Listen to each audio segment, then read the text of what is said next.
দুপুরবেলায় ঠিক এই সময়টায় একটা ঝিমুনির ভাব চেপে ধরে রূপালীকে। বুকে গল্পের বই চেপে ধরে কখন যে ঘুমিয়ে পড়েছিল নিজেই টের পায়নি। আর করেটাই বা কি? উত্তর কলকাতার এই রক্ষণশীল বাড়িতে নিজের মতন থাকারই কি জো আছে এক মুহূর্ত। চার ভাই ভাইয়ের যৌথ পরিবার, তার মধ্যে ছোট ভাইয়ের ছোট ছেলের বউ সে। শ্বশুর জাট শ্বশুরের সারাক্ষণ বংশ নিয়ে কথা শুনতে শুনতেই তার প্রাণ ওষ্ঠাগত। একটু এদিক থেকে ওদিক হলেই, বৌমা তোমার বাড়ি থেকে কি কিছুই শিখিয়ে পাঠায়নি? আর যেন কোনো কথা নেই মুখে। এরপর তো আছে বাইরে বেরোনোর ব্যাপারেও নজরবন্দি। পাড়ার দোকানে গেলেও শুনতে হবে, কেন আমাদের হরিকে বলতে পারলে না? তোমায় আবার যেতে হলো। হরি এই ব্যানার্জি বাড়ির অনেক দিনের পুরনো কাজের লোক। এই ভাইদের ছোটবেলা থেকেই বলতে গেলে সে আছে। তারও বোধহয় রূপালীর থেকে কিছু বেশি স্বাধীনতা ছিল এ বাড়িতে। বইগুলো সেই এনে দিত সৌরভের কাছ থেকে। সৌরভ রায় রূপালীর বড় জ্যাঠশ্বশুরের মেয়ে মৌমিতাকে পড়াত। সেই থেকেই আলাপ। মৌমিতা প্রায় তারই সমবয়সী 1 বছরের ছোট হবে। রূপালী চুপ করে বসে পড়ানো শুনত। তাতেও কত সমস্যা। কেন একটা বাইরের ছেলের সামনে তাকে বসে থাকতে হবে? এত পড়াশোনা করে হবেটা কি তার থেকে সংসারে আর একটু বেশি মন আসা উচিত ইত্যাদি ইত্যাদি। রূপালী এই বাড়িতে এসেছিল বছর 3 আগে, 21 বছর বয়সে। গ্র্যাজুয়েশনের পরেই আরও পড়ার ইচ্ছা ছিল তার, এরা রাজিও হয়েছিল, কিন্তু পরে আর সেই কথা রাখেনি।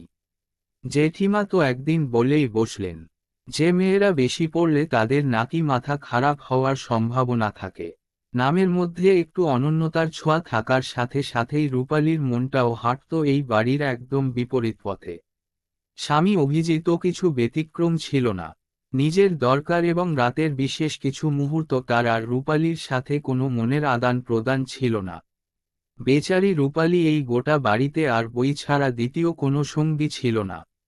ঘুম ভাঙল তার নিজেরই ফোনে সেট করা অ্যালার্মে। কারণ রেডিওয়ে তার অতি প্রিয় একটি শো, তোমার আমার গল্প। প্রতি শুক্রবার হয় 2টো থেকে 4টে।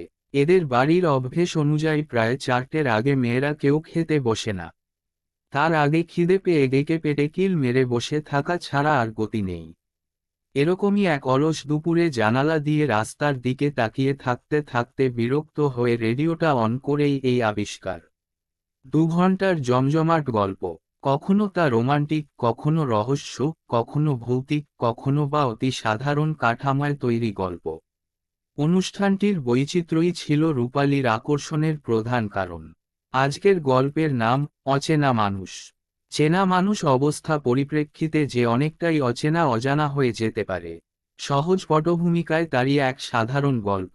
যথারীতি আজকের গল্পটাও রূপালীর খুবই ভালো লাগলো, আর গল্পের পাখায় ভর করে সেও যেন হারিয়ে গেল তার নিজের মনোজগতে।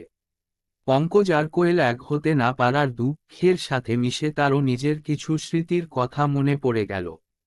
এমনিই হারিয়ে গিয়েছিল অনেক দূর। হঠাৎ রূপালীর নিজের ডায়েরিটা কাছে নিয়ে একটু বসতে ইচ্ছা হলো। এক সময় বেশ ভালোই লেখার হাত ছিল তার। আজ অনেক দিন যাবৎ আর তাতে কোনো আঁচড় পড়েনি। এই বাড়িতে আসার পর থেকেই কিছুটা পরিবেশ আর উৎসাহ দেওয়ার লোকের অভাবের জন্যই বোধহয় আজ অনেকদিন পর কিন্তু রূপালীর কিছু লেখার ইচ্ছা হলো, একদম নিজের মতন করে, অন্যরকম কিছু। গল্প চলতে চলতেই রেডিওর সাউন্ডটা একটু কম করেই লিখে ফেলল বেশ কয়েক লাইন। ছোট কবিতা। কিন্তু কথা হলো, কাকে শোনাবে? এ বাড়িতে তো শোনানোর মতন কেউ নেই। হ্যাঁ, এক সৌরভ দা ছাড়া। চিন্তায় ডুবে আছে। গল্প প্রায় শেষ এমন সময় হঠাৎ জেঠিমার প্রবেশ। উমা, কি লিখছ? কই কিছু না। নিমেষে ডায়েরি বালিশের তলায়। খেতে এসো বলেই তার দিকে একটা সন্নিগ্ধ দৃষ্টিপাত করে খাবার ঘরে রওনা দিলেন তিনি। হাঁফ ছেড়ে বাঁচল রূপালী। সাথে সাথে খুব খুশি হলো এটা দেখে যে এতদিন পর নিয়ে বসেও তার লিখতে এতটুকু অসুবিধা হলো না। ঠিক সেই রকমই সাবলীল ও সুন্দর। সেই দিন সন্ধ্যাবেলায় সৌরভ দা যখন মৌমিতাকে পড়াতে এলো, এক ফাঁকে তাকে পড়তে দিল কাগজটা রূপালী। মৌমিতা বুঝতে পারলে আর রক্ষে ছিল না। কথাটা পাঁচকান হয়ে যেত। পরে অল্প একটু হাসল সে কেবল। মুখে কিছু বলল না। যদিও লেখাটা নিয়ে কোনো আলোচনা হতে পারেনি, তবুও সৌরভদার হাসিটা দেখেই মনে হয়েছে যে লেখা পছন্দ হয়েছে তার। সে নিজেও এতদিন পর আবার কলম ধরতে পেরে খুব খুশি। সৌরভ নিজেও বড় একটা খারাপ লিখত না। বেশ কয়েকটি ম্যাগে তার লেখা বেরিয়েছে। রূপালীর লেখা পড়ার দুদিন পর সৌরভের কাছ থেকে একটা ফোন পেল সে। তার লেখা যদি কোথাও দেওয়া হয় তবে রূপালীর কোনো আপত্তি আছে কিনা। কথার মানেটাই তখন খুব একটা বোধগম্য হয় না রূপালীর। হয় যখন পরের দিন যখন দেখা হয় তখন সৌরভদার হাতে একটা ম্যাগ দেখে তার লেখাটা কলমের ছোঁয়া নামে অবাক হয়ে গেল। রূপালী পরিষ্কার হলো সেদিনের সেই প্রশ্ন। নামটাও তারই জন্য। সে বলেছিল খুব ভালো হয় তার নাম যদি প্রকাশ না করা হয়। সৌরভদা বলল প্রকাশক তার বন্ধু। প্রথমে নামের ব্যাপারটায় একটু খুঁতখুত করলেও পরে রাজি হয়ে যান। লেখাটা নাকি তার দারুণ লেগেছে। এরপর এই নামে সৌরভদা ফেসবুকে রূপালীকে একটা পেজ খুলে দেয়। মনের দিক থেকে অগ্রণী হলেও ভার্চুয়াল জগতে খুব একটা বিচরণ ছিল না রূপালীর। তাই প্রথম দিকটায় অতটা উৎসাহ পাচ্ছিল না সে। কিন্তু পুরো বানিয়ে নিজের সম্বন্ধে কিছু লিখে সাজিয়ে নেওয়ার পর তার বেশ ভাল লাগতে লাগল। কলমের ছোঁয়া পিছনে চলতে লাগলো এক অন্য রূপালীর গল্প। একটার পর একটা ছবি সাজিয়ে কখনো মিষ্টি প্রেম, কখনো বিচ্ছেদ, কখনো সেই ছোট্টবেলার কাহিনী ছড়াতে লাগলো তার বিস্তার। শুভেচ্ছাও আসতে লাগলো প্রচুর। কেউ কেউ তো তার লেখার গুণগানে পঞ্চমুখ। মন ভরে উঠতে লাগলো রূপালীর। কলমের পাখায় ভর করে সে ঘুরে আসতে লাগলো দূর বহুদূর। খাতায় আগে লিখত সে, পরে পছন্দ হলে ফোনে টাইপ করত।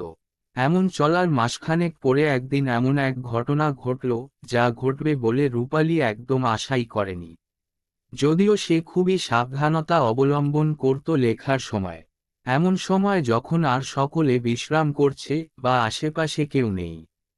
তাও একদিন রূপালীর তার গল্প রূপালীর আত্মকথা যখন প্রায় শেষ করে এনেছে, পিছনে একটা গমগমে গলা বলে উঠল, এগুলো তুমি কি লিখছ বৌমা?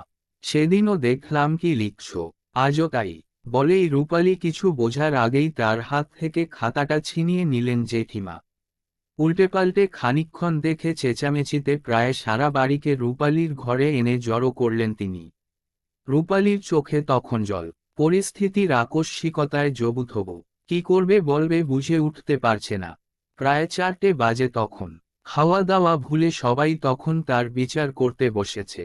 কত প্রশ্ন যে উঠে আসতে লাগলো তার দিকে। কবে থেকে এরকম চলছে, কি করে শুরু হলো, কে শেখালো ইত্যাদি ইত্যাদি। রূপালীর মনে হলো যেন লেখালেখি নয়, খুনি করেছে বুঝি গোটা কত। অবশেষে অনেক জল্পনা কল্পনার পর ঠিক হলো রাতে সকলে ঘরে ফিরুক, তখন এর বিচার হবে। এত বড় অন্যায় এই ব্যানার্জি বাড়িতে কিছুতেই ঘটতে দেওয়া যায় না। সন্ধ্যায় হরিদাকে দিয়ে সৌরভদাকে কোনোমতে নিজের ঘরে ডেকে পাঠিয়ে সব জানালো রূপালী। বলতে বলতে প্রায় ফুঁপিয়ে উঠল। কেউ বোঝে না এই বাড়িতে তাকে, কেউ না। মনটা খুব খারাপ হয়ে গেল সৌরভ। কিছু একটা করতেই হয়। তার মাথায় হাত দিয়ে বলে গেল, কিছু একটা ব্যবস্থা হবেই। চিন্তা করিস না, তোর লেখা বন্ধ হতে দেব না। সেটা ছিল একটা সোমবার। পরের দিন মঙ্গলবার, অনেক দিন পর রূপালীর মায়ের কাছে যাওয়ার কথা ছিল। ভেবেছিল একসাথে বসে দুজনে তোমার আমার গল্প শুনবে। তা আর হলো না। বদলে কি হবে কে জানে। সৌরভ দাও কি সত্যি কিছু করে উঠতে পারবে। সকলে এলে যথারীতি তাকে ডেকে পাঠানো হলো। সারা ঘর থমথম করছে। বড় কর্তা জিজ্ঞেস করলেন এই বুদ্ধি বা সাহস কোথা থেকে হলো তার। বাড়ির বউ লিখছে, তা আবার কোথাও নাকি ছাপাও হচ্ছে, আবার তারাও কিছু জানতে পারলেন না। এসব তো চিন্তা ভাবনার বাইরে।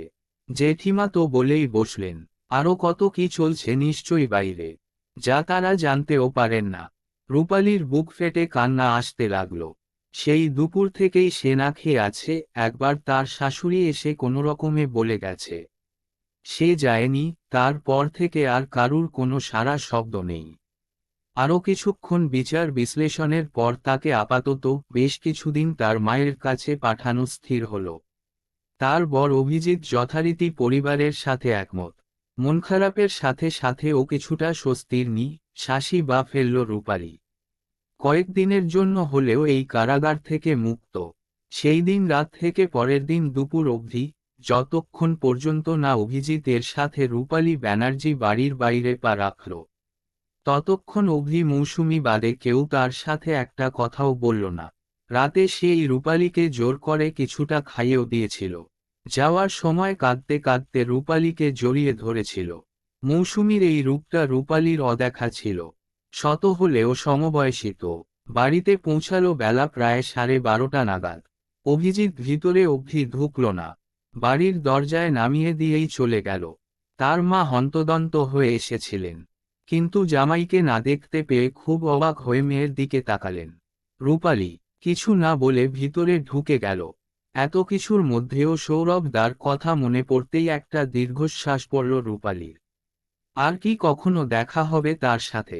কি উৎসাহ দিত তাকে লেখা নিয়ে, নিজের জন্য নিজের মতন করে কিছু করা নিয়ে।